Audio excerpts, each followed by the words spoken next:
Pouvez vous lever?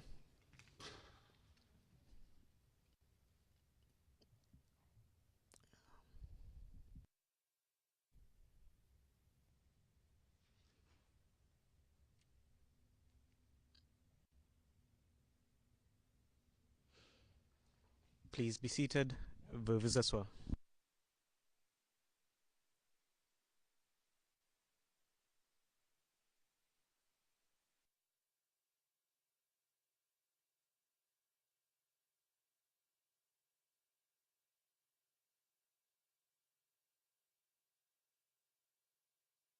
Échappé, désolé. Et vous avez la parole. Merci, Monsieur le Président. Bonjour, Madame Fuchs.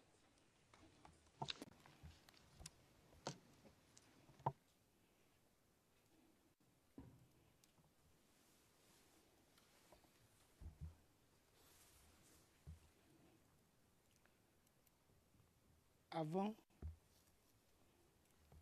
ou pendant la crise post-électorale, est-ce que vous vous êtes déjà rendu une seule fois au camp commando d'Abobo?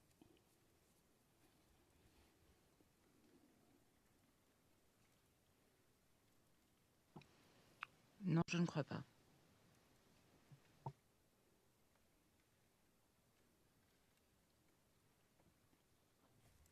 Avant les événements du 17 mars, sur le bombardement allégué du marché d'Abobo, vous ne vous êtes jamais rendu au camp commando d'Abobo? Non, je ne crois pas.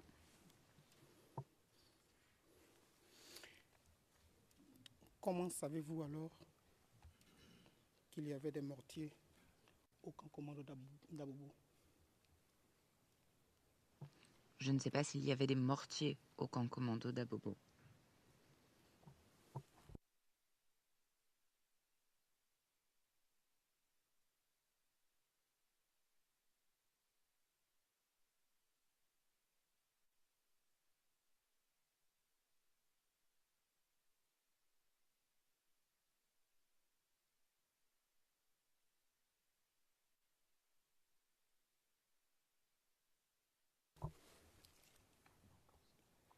Vous dites au paragraphe 91 de votre déposition, en plus, le camp commando est un camp militaire où il y avait des armes lourdes.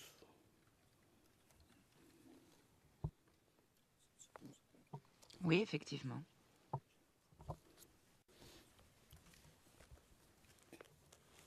C'est pour ça que je vous demande comment vous le savez, puisque vous ne vous y êtes jamais rendu. Cela avait dû nous être rapporté, je ne sais pas par qui exactement.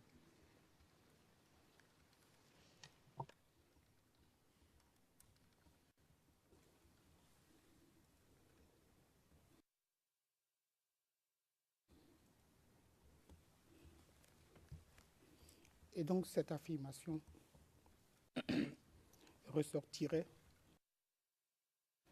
de ce qui vous aurait été, puisque vous n'en êtes pas sûr, je préfère employer le conditionnel, cette affirmation, parce que si ça ressemble à une affirmation, ça ressemble fort bien, excusez-moi, ça ressemble fort bien à une affirmation, et donc cette affirmation découlerait de ce qui vous aurait été rapporté. Je ne me souviens pas, en fait, de comment j'ai eu accès à cette information.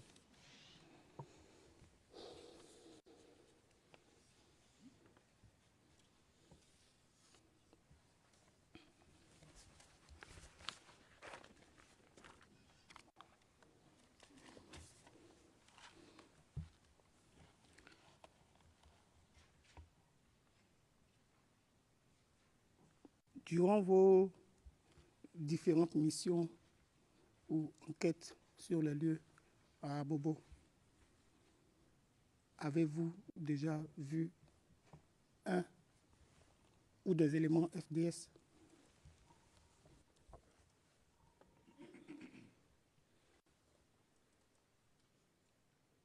Je ne m'en souviens pas. J'ai déjà vu des éléments FDS, mais je ne me rappelle pas si précisément où.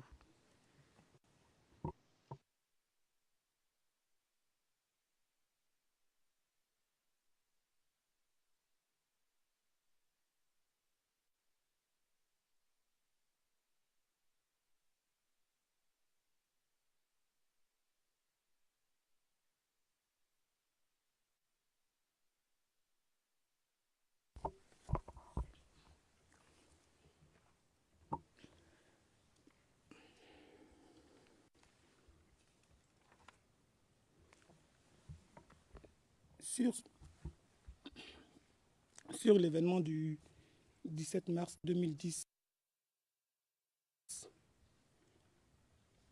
avez-vous eu à interroger des membres du commando invisible, puisque vous aviez leur contact, vous aviez de bons rapports apparemment?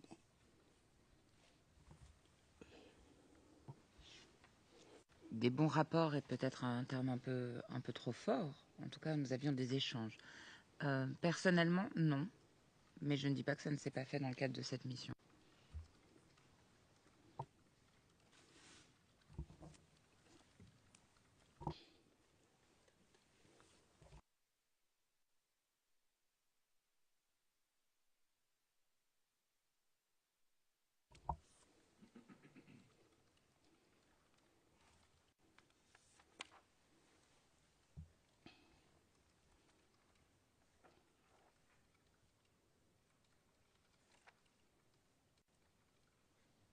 Vous saviez, puisque vous le dites, que les membres du commando invisible détenaient une certaine catégorie d'armes, des armes lourdes. Et donc, à cette période, pour cette affaire,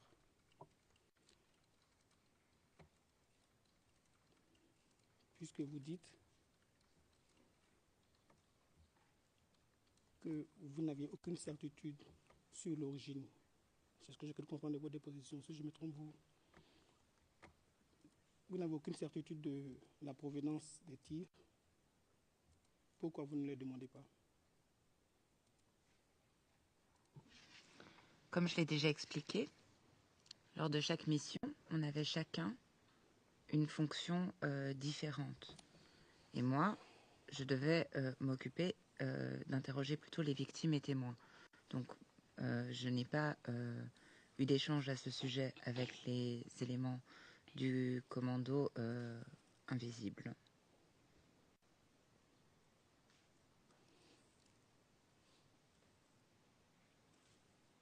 Votre mission, je suppose, au cours d'une enquête, est de découvrir ce qui s'est passé, est de découvrir la vérité.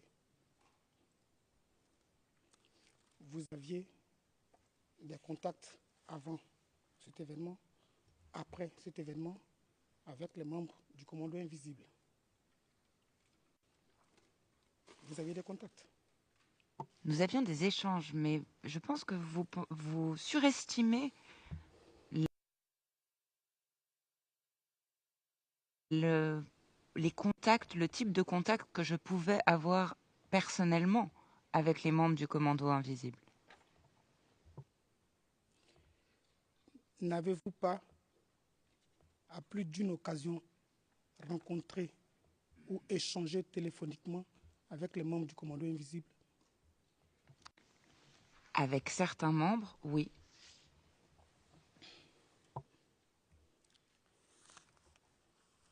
Si tant est que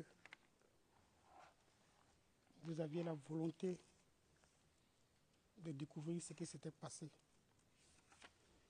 est-ce qu'il vous aurait fallu une mission ou un mandat formel pour leur demander, pour leur poser au moins la question sur l'incident? Permettez-moi de clarifier 2 points. Oui, je cherchais bien à trouver la vérité. J'avais des tâches précises à faire. Et dans mes tâches ne rentraient pas les contacts avec le commando invisible dans le cadre de cette enquête. Les échanges que nous avions et les contacts que personnellement j'avais étaient pour d'autres cas. Et selon mes souvenirs, les personnes avec lesquelles j'étais en contact n'étaient pas à Abobo même, étaient ailleurs, eux. Les contacts que j'avais personnellement.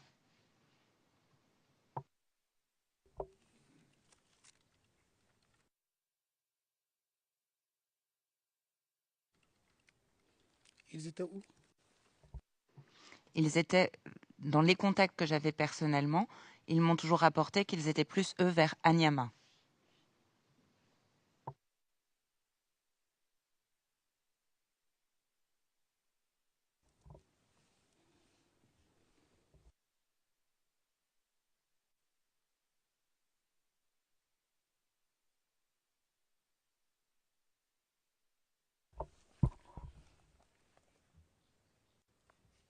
Je reviens sur le fait que vous ayez croisé ou pas des FDS. Je vais lire vos dépositions. Paragraphe 268. Quand j'étais à Abobo, je n'ai jamais croisé des FDS. Mais ça ne veut pas dire qu'ils n'y étaient pas.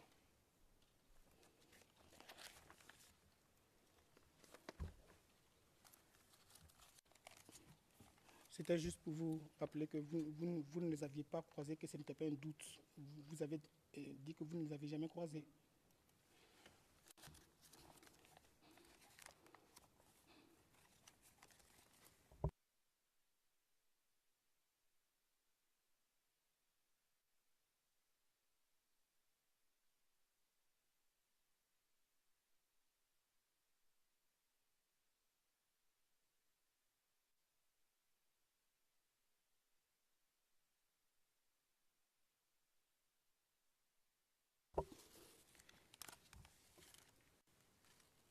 Hier, vous avez déclaré à mon confrère que les FDS et les membres du commando invisible se luttaient des bouts de goudron, soit c'était les FDS qui étaient là, soit c'était les membres du commando invisible.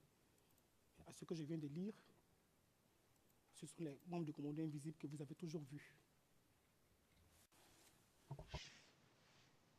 Lors des missions, apparemment, effectivement, je n'ai donc pas croisé de FDS lors de ces missions, mais ces rapports de force changeaient d'heure en heure quasiment, hein. Je dirais de jour en jour pour être sûr, mais c'était pas des lignes de démarcation extrêmement nettes qui restaient.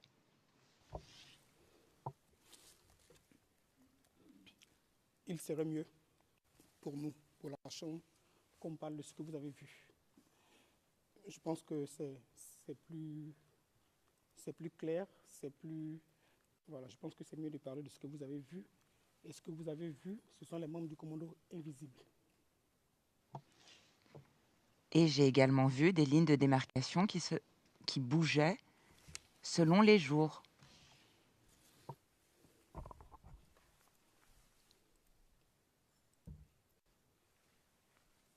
Vous ne voyez pas des membres, vous ne voyez pas des FDS.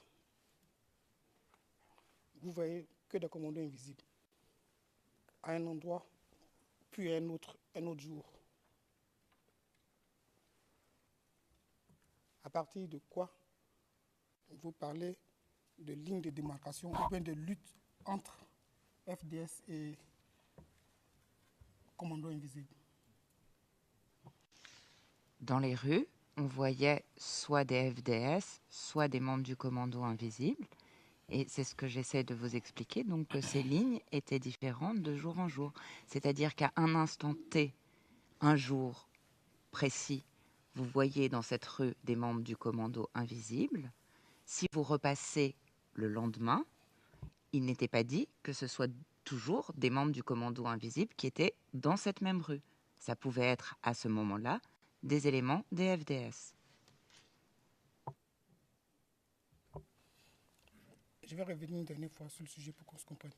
Vous dites au paragraphe 268 que vous n'avez jamais vu des membres des FDS. tout au long de vos différentes missions, vous n'avez jamais vu des membres des FDS. Je parle de vous, de ce que vous avez vu. Je finis, s'il vous plaît. Vous n'avez jamais vu, je ne parle pas de ce qu'on vous rapporte ou bien de ce que vous avez lu. Vous dites, ce n'est pas qu'ils n'y étaient pas, mais vous ne les avez pas vus. Et donc, l'hypothèse selon laquelle on voit des FDS aujourd'hui, et puis après on voit des membres du commando invisible demain, n'est plus valable pour vous, à ce que je sache, à partir de ce que vous avez dit au paragraphe 268. Si vous le voulez bien, j'aimerais m'exprimer moi-même et non pas que vous formuliez des réponses à ma place si ça ne vous dérange pas. Je répète encore une fois, dans ma déclaration, j'ai dit que ce jour-là, effectivement, lors de ces 2 missions à Abobo, je n'ai pas vu de FDS. Je redis encore une fois que d'un jour à l'autre, il pouvait y avoir des éléments différents, soit des éléments des FDS, soit des membres du commando invisible, dans les rues. Après, effectivement, lors de ces 2 missions, ce n'a pas été le cas. Je n'ai pas vu d'éléments des FDS. Merci, Mme Fuchs.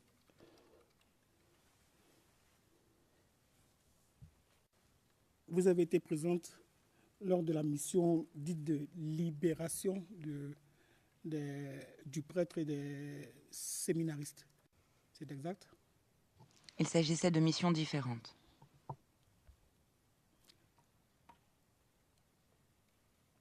Avez-vous participé à ces 2 missions? Oui.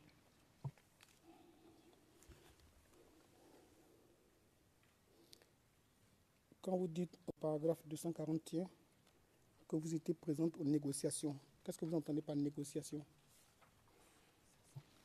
Il y a eu une rencontre entre des membres de la DDH. Il y avait d'autres éléments de l'ONUCI, je ne sais plus si c'était la police, enfin il y avait d'autres personnes, mais je ne me rappelle plus exactement qui, et des membres du commando invisible, et notamment IB.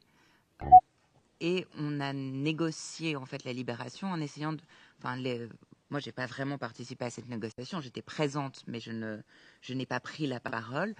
Et il a été négocié en fait d'essayer de montrer que c'était un civil, c'était un prêtre, qu'il ne prenait pas une part active au combat et que donc il fallait le libérer parce qu'il était détenu en plus au secret à ce moment-là.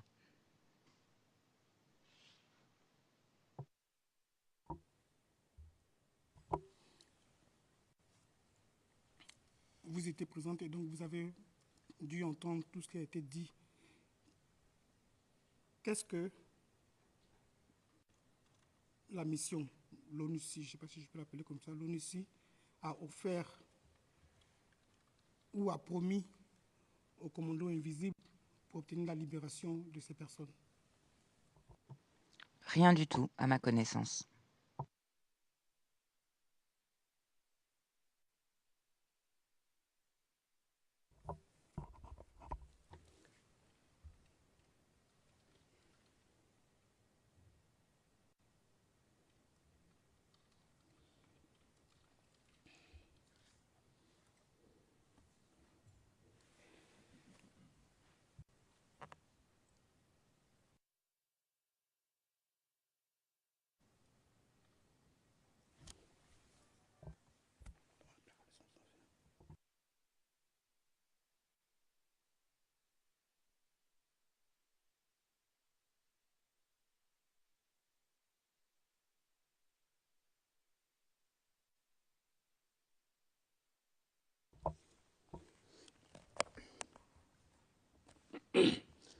Au paragraphe 269 de votre déposition, vous dites ceci.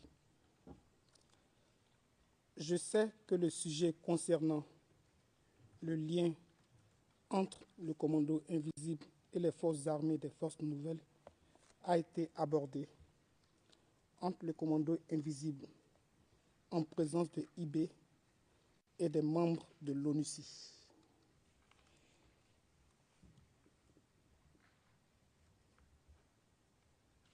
le sujet concernant le lien entre le commando invisible et les forces armées des forces nouvelles. Ça veut dire quoi? De savoir si, le commando invisible répondait en fait au commandement des forces armées des forces nouvelles, quels étaient les liens qu'il y avait entre eux, s'ils combattaient côte à côte ou s'il s'agissait de deux entités indépendantes, et quels étaient les rapports éventuellement, les rapports soit de hiérarchie, soit d'échanges qu'il y avait entre eux.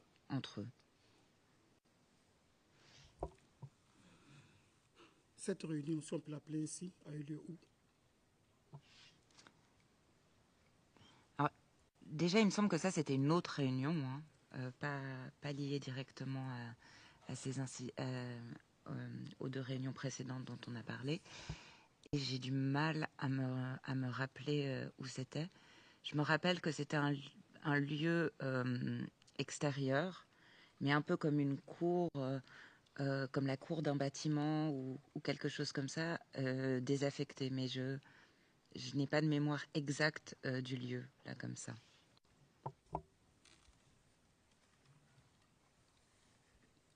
Qui était présent à cette réunion pour le compte de l'ONU? Si vous voulez, on passe en session à huis clos.